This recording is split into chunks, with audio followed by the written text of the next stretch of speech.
dernier repas que Jésus prenait avec ses disciples, quand Judas fut sorti du cénacle, Jésus déclara : « Maintenant le Fils de l'homme est glorifié et Dieu est glorifié en lui. Si Dieu est glorifié en lui, Dieu aussi le glorifiera et il le glorifiera bientôt. » Petits enfants, c'est pour peu de temps encore que je suis avec vous. Je vous donne un commandement nouveau, c'est de vous aimer les uns les autres. Comme je vous ai aimés, vous aussi, aimez-vous les uns les autres. À ceci, tous reconnaîtront que vous êtes mes disciples si vous avez de l'amour les uns pour les autres.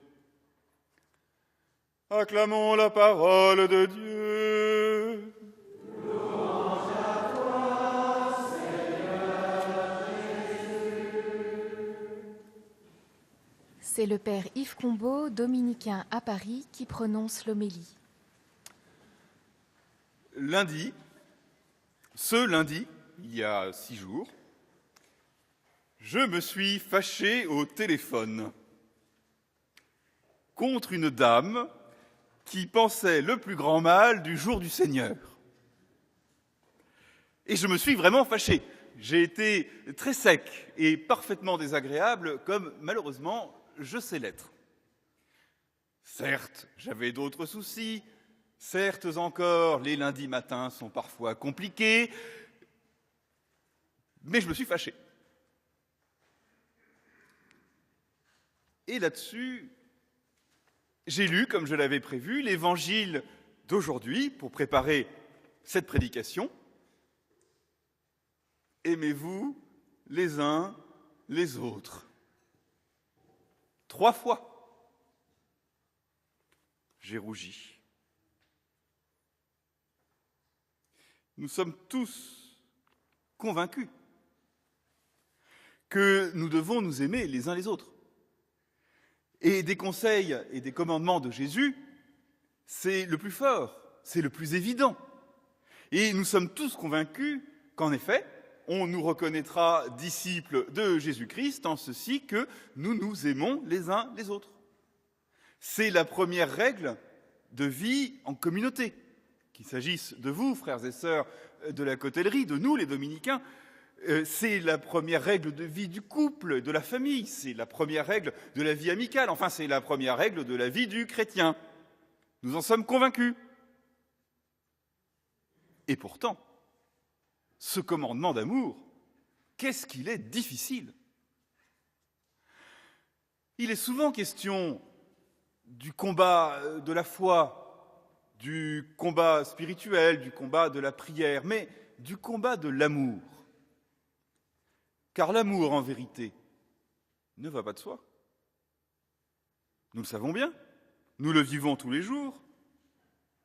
La jalousie dans une fratrie, la bouderie, le malentendu dans un couple, l'agacement, la frustration, la lassitude dans une communauté religieuse. Nous voudrions bien aimer, mais tous les jours, nous manquons à l'amour. Car en vérité, on oublie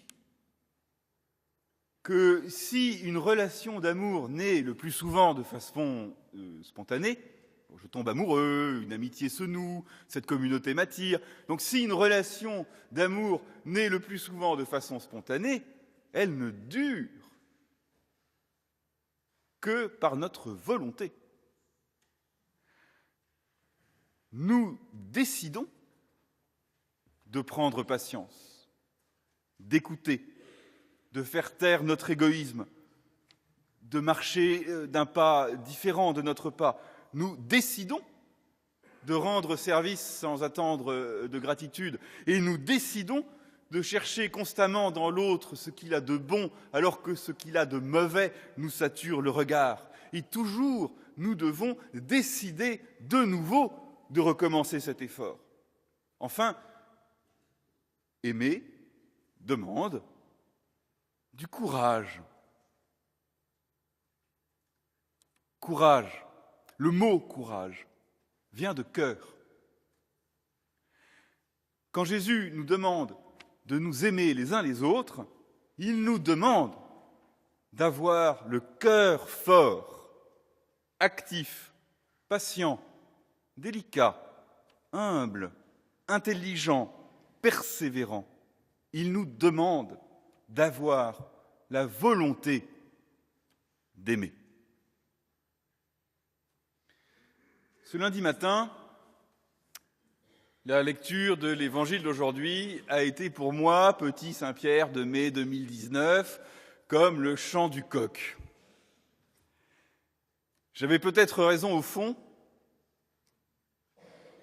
mais je me suis fâché. Qu'ai-je fait de mes bonnes dispositions ? Une fois encore, j'ai manqué à l'amour. Une fois encore, j'ai manqué du courage d'aimer. La prière du chrétien, si elle devait se résumer à une phrase, se résumerait peut-être à celle-ci: Seigneur, donne-moi le courage de croire, donne-moi le courage d'espérer, donne-moi surtout, Seigneur, le courage d'aimer.